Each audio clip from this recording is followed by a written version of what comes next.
Mithilesh sir के YouTube channel में आप सभी का स्वागत है। और आज से हम क्लास 10th का त्रिकोणमिति स्टार्ट करते हैं। और इसमें पहला चैप्टर जैसे त्रिकोणमिति स्टार्ट करेंगे, उसके बाद धीरे धीरे सब चैप्टर को हम 10th क्लास का, जैसे मैथ में जो भी चैप्टर है क्लास 10th का, धीरे धीरे सब चैप्टर को हम कवर करेंगे। और जो एग्ज़ाम देगा, जो कैंडिडेट डियर स्टूडेंट जो भी है, तो उसके हक में सबसे ज़्यादा फ़ायदेदायक होगा। और प्लीज़ सपोर्ट कीजिए, और धीरे धीरे जितना हमको सपोर्ट मिलेगा उतना हमको अच्छा होगा और उतना अच्छा से हम वीडियो बना पाएंगे। सपोर्ट कीजिए और आगे शेयर भी कीजिए और चैनल को सब्सक्राइब कीजिए और लाइक भी कीजिए। धीरे धीरे जहाँ तक होगा वहाँ तक हम आप लोग का सहयोग करेंगे।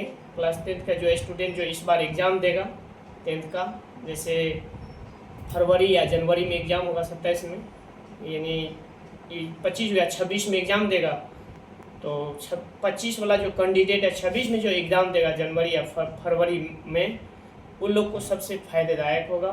और वैसे भी जो भी स्टूडेंट होगा उसको भी फ़ायदा होगा, जो क्लास अगले बार जो एग्ज़ाम देगा उसको तो सबसे ज़्यादा फ़ायदा ही होगा। तो उसी के हित को देखते हुए हम वीडियो बना रहे हैं। और क्लास 10th का मैथ है, जो भी है टॉपिक, जो अच्छा जो मार्क के लेवल है, जैसे मार्केबल चैप्टर है त्रिकोणमिति से सबसे ज़्यादा क्वेश्चन रहता है 10th में, तो उसी चैप्टर को हम आज से स्टार्ट कर रहे हैं क्लास 10th का। और पूरा चैप्टर को ख़त्म करेंगे और उसमें हम लिखेंगे, जैसे आज पहला लेक्चर है त्रिकोणमिति स्टार्ट हो रहा है तो लेक्चर 1 लिखेंगे। इसी तरह से हम क्लास का शेड्यूल लगाते रहेंगे। और जहाँ तक हो कुछ बीच में जैसे शॉर्ट वीडियो भी डालेंगे, जैसे मान लीजिए छोटा टॉपिक जो बेसिक मैथ का कंसेप्ट है वो भी डालेंगे। चलिए हम स्टार्ट करते हैं त्रिकोणमिति। त्रिकोणमिति में होता क्या है, सबसे पहले इसमें आपको फार्मूला जानना पड़ेगा। जैसे कोई भी त्रिभुज है, जैसे त्रिकोणमिति स्टार्ट होता है, जैसे मान लीजिए एक त्रिभुज हुआ, ए समकोण त्रिभुज है, 90 डिग्री बना दिए, यहाँ पे 90 डिग्री हो गया। जैसे मान लीजिए ए बी एंगल हुआ, ये सी मान लिए। पहले ट्रायंगल में पहले समझते हैं, जो एंगल के सामने जो भुजा पड़ा है वो कर्ण हुआ। क्या हुआ?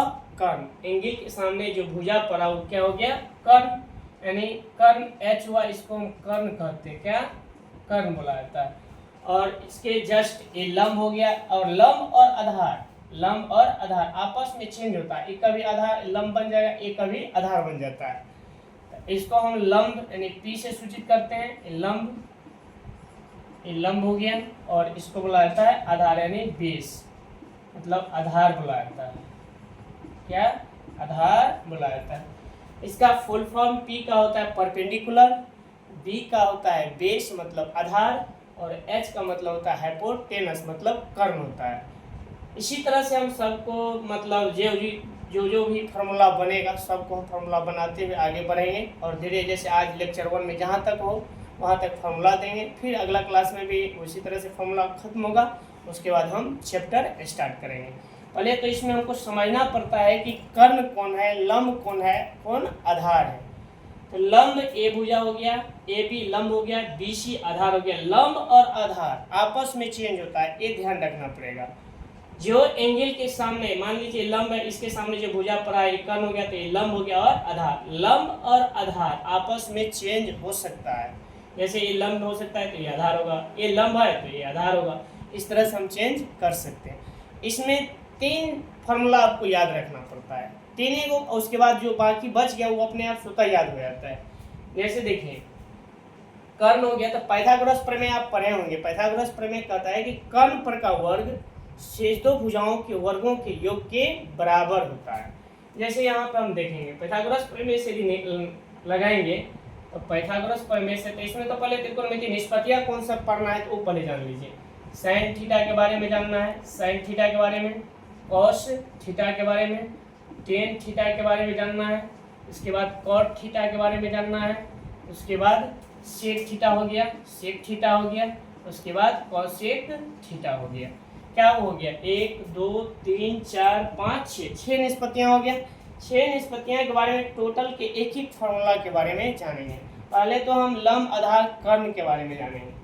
जैसे फॉर्मूला हम लिखेंगे साइन थीटा बराबर, जैसे साइन थीटा बराबर होता है लंब बटे कर्ण। क्या होता है? लंब बटे कर्ण। इंग्लिश में भी हम चल सकते हैं, जैसे इंग्लिश में शॉर्ट होता है लिखने में आसान पड़ता है, और हिंदी में लिखेंगे तो इसको हम बोलेंगे लंब बटे कर्ण हो गया, लंब बटे कर्ण हो गया। साइन थीटा लंब बटे कर्ण हो गया। फिर इसी तरह से निकालेंगे कॉस थीटा, तो कॉस थीटा बराबर होता है आधार बटे कर्ण, आधार बटे कर्ण होता है। इसको हिंदी में लिखेंगे तो आधार बटे कर्ण हो गया, आधार बटे कर्ण, आधार बटे कर्ण हो गया। फिर निकालेंगे टेन थीटा, तो टेन थीटा बराबर होता है टेन थीटा लंब बटे आधार हो गया, टेन थीटा लंब बटे आधार, अर्थात हम लिख सकते हैं लंब बटे आधार, लंब बटे आधार हो गया। टेन थीटा लंब बटे आधार हो गया। साइन थीटा लंब बटे कर्ण हो गया, कॉस थीटा आधार बटे कर्ण हो गया, टेन थीटा लंब बटे आधार हो गया। अब इसके बाद हम तीन फॉर्मूला जब हम लिख दिए तो इसी का विपरीत, जैसे फॉर्मूला हम साइन, तो साइन जो है ना विपरीत होता है कोसेक का।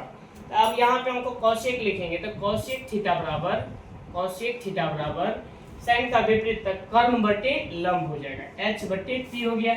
फिर सेक निकालेंगे तो सेक थीटा बराबर सेक कॉस होता है आधार बटे कर्ण, तो ये हो जाएगा कर्ण बटे आधार हो गया, कर्ण बटे आधार। फिर निकालेंगे कॉसेक थीटा, तो कॉस सेक हो गया कॉसेक सेक, उसके बाद हो गया कॉट थीटा। क्या?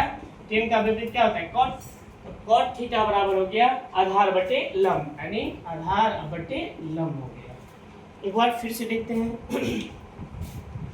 साइन त्रिकोणमिति की निष्पत्तियां संख्या 6, sine cos tan cot sec cosec. Sine theta लंब बटे कर्ण, कॉस थीटा आधार बटे कर्ण, टेन थीटा लंब बटे आधार, कॉसेक थीटा कर्ण बटे लंब, सेक थीटा कर्ण बटे आधार, कॉट थीटा होता है आधार बटे लंब। अब इसमें हमको देखना है, जैसे आप मान लीजिए कि हम तीन को फॉर्मूला हमको याद है, साइन कॉस टेन, तो साइन थीटा लंब बटे कर्ण है, तो इसी में यदि फॉर्मूला आप याद कर लें कि जैसे हम जो फॉर्मूला हम देख रहे हैं कि साइन थीटा को हम कॉसेक थीटा के रूप में लिख सकते हैं, साइन थीटा को 1 बाय कॉसेक थीटा के रूप में लिखते हैं, कॉसेक थीटा। फिर लिखते हैं कॉस थीटा, तो कॉस थीटा को हम लिखते हैं 1 बाय सेक थीटा के रूप में। फिर लिखते हैं टेन थीटा को हम लिख सकते हैं 1 बाय कॉट थीटा के रूप में, 1 बाय कॉट थीटा।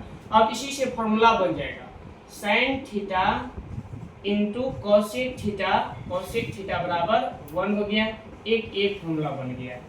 फिर उसके बाद होता है cos theta into sec theta बराबर 1 हो गया, एक फॉर्मूला बन गया। उसके बाद tan theta into cot theta equal हो गया 1, एक फॉर्मूला बन गया, 3 फॉर्मूला बन गया। अब देखिए 3 यदि हमको याद है तब उसके बाद हमको स्वतः ही अपने आप हो जाएगा। तो साइन किसका विपरीत होता है? 1 बाय कोसेक का। कॉस किसका? 1 by sec theta. Tan theta बराबर क्या लिख सकते हैं? 1 बाय कॉट थीटा लिख सकते हैं। मतलब ये हुआ कि साइन थीटा को हम लिख सकते हैं 1 by cosec theta, cos theta को लिख सकते हैं 1 by sec theta, tan theta को लिख सकते हैं 1 बाय कॉट थीटा। अब इसी से आप फॉर्मूला बनाइए, sine theta into cosec theta क्या हो गया? 1। फिर उसके बाद cos theta into sec theta क्या हो गया? 1। और फिर tan theta into cot theta बराबर हो गया 1। यहाँ तक पे आप स्क्रीनशॉट ले सकते हैं। इसके बाद आगे और फॉर्मूला, बहुत सारे फॉर्मूला है।